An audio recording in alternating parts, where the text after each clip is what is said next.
Video yang diunggah Okky Stiana Dewi menceritakan tentang perempuan di Jeddah yang ditampar suaminya viral di media sosial dan jadi kontroversi karena anjurannya untuk menutupi aib terkait kekerasan dalam rumah tangga.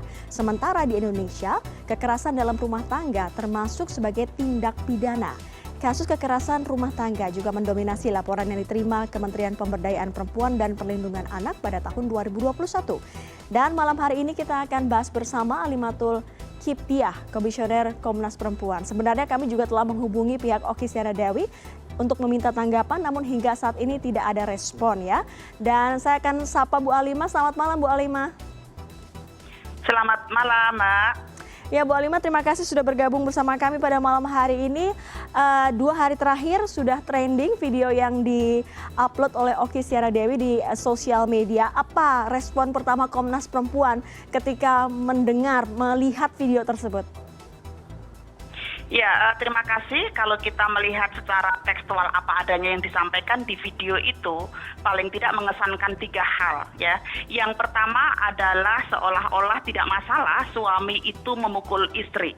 Yang kedua adalah istri tidak boleh bercerita tentang kekerasan yang dialaminya untuk melapor ataupun kemudian untuk misalnya menceritakan pengalaman-pengalamannya itu yang dialami. Yang ketiga, seolah-olah kemudian ketika ada korban kekerasan dalam rumah tangga bercerita, itu seolah-olah korban itu dianggap melebih-lebihkan gitu. Nah, sehingga menurut saya sih ini kalau kita pahami apa adanya itu seolah-olah kemudian tidak empati ya terhadap korban KDRT.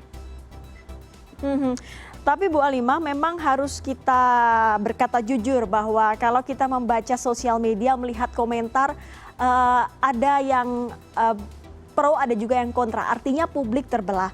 Sejauh ini bagaimana Komnas Perempuan memberikan arahan, memberikan pemahaman kepada publik secara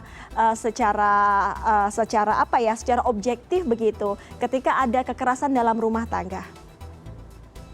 Ya, Komnas Perempuan melihat bahwa apapun alasannya kekerasan dalam rumah tangga itu tidak dibenarkan. Bahkan sebenarnya di dalam Undang-Undang Penghapusan Kekerasan dalam Rumah Tangga juga sudah diatur. Kalau kita mengarah kepada landasan agama juga hampir semua agama tidak membenarkan adanya kekerasan di dalam rumah tangga. Dan kalau kita lihat berdasarkan data yang dihimpun oleh Komnas Perempuan, angka kekerasan dalam rumah tangga itu cukup tinggi. Yang paling tinggi adalah kekerasan yang dialami oleh istri. Karena itu menurut saya perlu sebuah edukasi ya yang menyeluruh dan komprehensif terkait dengan informasi-informasi yang harus didapatkan oleh pasangan suami istri itu dalam hal ini terkait dengan persoalan-persoalan bagaimana menyelesaikan upaya-upaya persoalan di dalam keluarga itu gitu.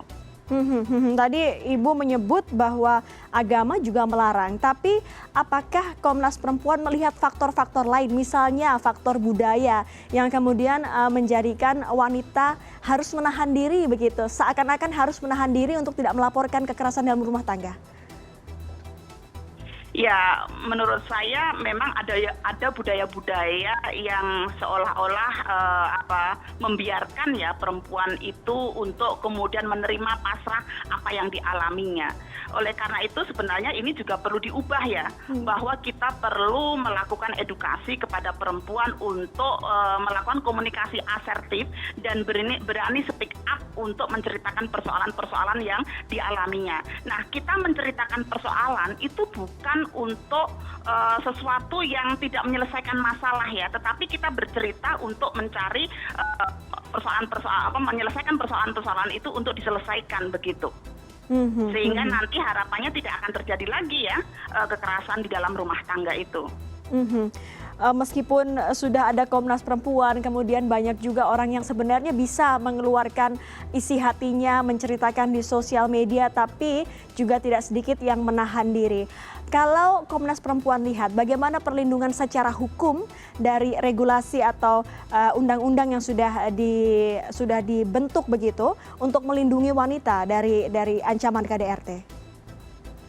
Ya, sebenarnya secara aturan sudah ada ya Mbak, Undang-Undang PKDRT. Namun kalau kita melihat realitas yang ada di lapangan, justru korban KDRT itu banyak yang kemudian mencabut balik ya, mencabut laporan yang ada.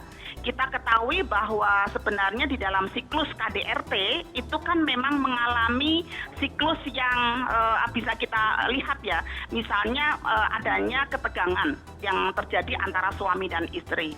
Setelah terjadi ketegangan, terjadi kekerasan, baik itu fisik, psikis, seksual ataupun ekonomi.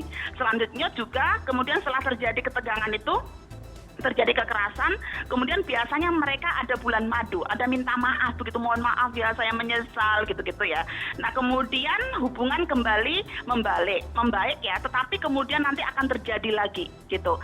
Sehingga dengan memahami siklus KDRT ini ya, walaupun sudah ada undang-undangnya, maka terkadang kalau kita lihat fakta di lapangan banyak korban yang mencabut laporannya. Jadi siklusnya bisa naik turun begitu ya, setelah mereka berkonflik ada KDRT kemudian ada minta maaf, tapi memang kalau dari pengamatan dan riset yang dilakukan oleh Komnas Perempuan memang jika suami atau istri, karena KDRT bisa dilakukan oleh laki-laki atau perempuan, jika KDRT terjadi dalam sebuah rumah tangga itu pasti punya kemungkinan besar untuk terulang lagi?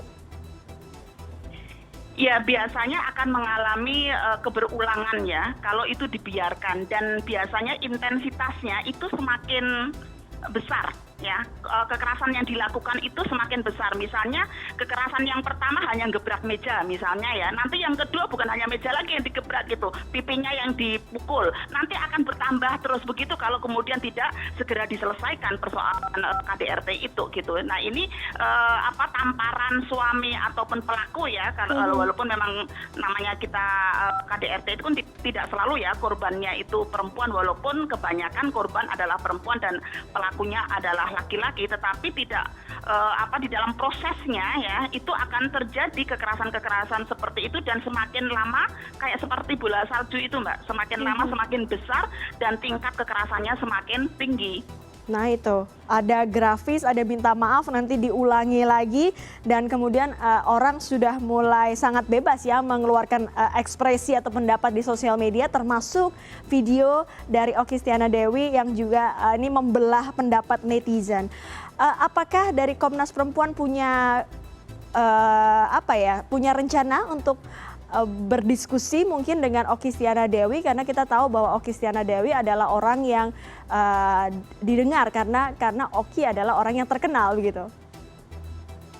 Ya, sebenarnya kita memang belum membuka diskusi dengan beliau ya, tapi saya secara pribadi ada dalam satu WA group dengan beliau ya, dan tadi juga sempat ngobrol terkait dengan masukan-masukan dari teman-teman begitu kan, dan beliau mengapresiasi masukan-masukan yang ada gitu kan. Misalnya saya memberikan masukan terkait dengan mungkin penjelasannya itu kalau dititik beratkan supaya tidak memberatkan perasaan orang tua misalnya ya, itu mungkin bisa, tetapi jangan berhenti sampai di situ gitu, karena itu nggak menyelesaikan masalah. Oke, nggak diceritakan kepada orang tua, walaupun memang orang tua sih punya kewajiban ya untuk mengarahkan anaknya, tetapi setiap keluarga kan beda-beda kondisinya ya. Misalnya memang tidak sampai hati menceritakan itu kepada orang tuanya, tapi jangan berhenti sampai di situ. Tapi bagaimana diceritakan kepada lembaga layanan, diceritakan kepada aparat penegak hukum untuk mencari solusinya, sehingga hak-hak perempuan di dalam keluarga itu terpenuhi. Dan namanya Mbak Okky kan ustazah, pengikutnya banyak sekali ya. Khawatirnya kalau menyampaikan dan sangat terbatas di dalam waktu-waktu terbatas itu, nanti jamaahnya akan menerima 3 kekhawatiran tadi Mbak, yaitu suami boleh memukul, lalu kalau dipukul nggak boleh bercerita, dan kalau orang bercerita itu jadi lebay gitu loh. Nah semoga itu tidak ditangkap ya oleh jamaahnya gitu, karena sebenarnya namanya sebuah pernikahan itu ya tidak bisa dilakukan dengan adanya kekerasan, atau keluarga itu ya tidak bisa mentoleransi ya apapun bentuk kekerasan yang ada. Baik, sebenarnya diskusi malam hari ini begitu penting bagi wanita maupun pria dalam konteks rumah tangga menghindari KDRT. Tadi Ibu bilang bahwa kalau belum berani cerita ke orang tua, bisa kepada layanan. Boleh diberikan informasinya layanan dari Komnas Perempuan atau lembaga terkait yang mungkin bisa ditelepon atau di email atau dihubungi oleh penonton yang mungkin sedang punya kekhawatiran soal rumah tangga. Ya, sebenarnya sudah banyak ya di berbagai macam daerah, dan Kementerian Pemberdayaan Perempuan dan Anak juga mempunyai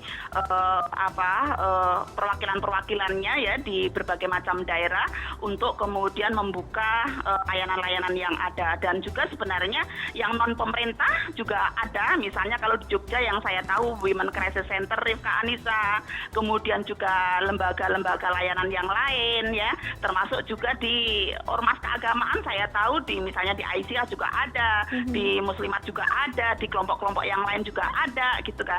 Dan kalau misalnya masih kesulitan gitu ya, mungkin bisa aja ke Komnas Perempuan ya. Komnas Perempuan juga menerima pengaduan-pengaduan baik lewat email, lewat Instagram ya, ataupun juga lewat telepon, ataupun juga audiensi langsung ke Komnas Perempuan. Baik, Komnas Perempuan menegaskan jika ada KDRT di dalam rumah tangga atau kekerasan dalam rumah tangga harus berani laporkan. Setidaknya jika tidak dengan saudara atau orang tua, tapi bisa lembaga terkait seperti Komnas Perempuan. Terima kasih informasi yang begitu mencerahkan di malam hari ini. Terima kasih Ibu Alimatul Kiptiah, Komisioner Komnas Perempuan sudah berbagi bersama kami pada malam hari ini. Terima kasih.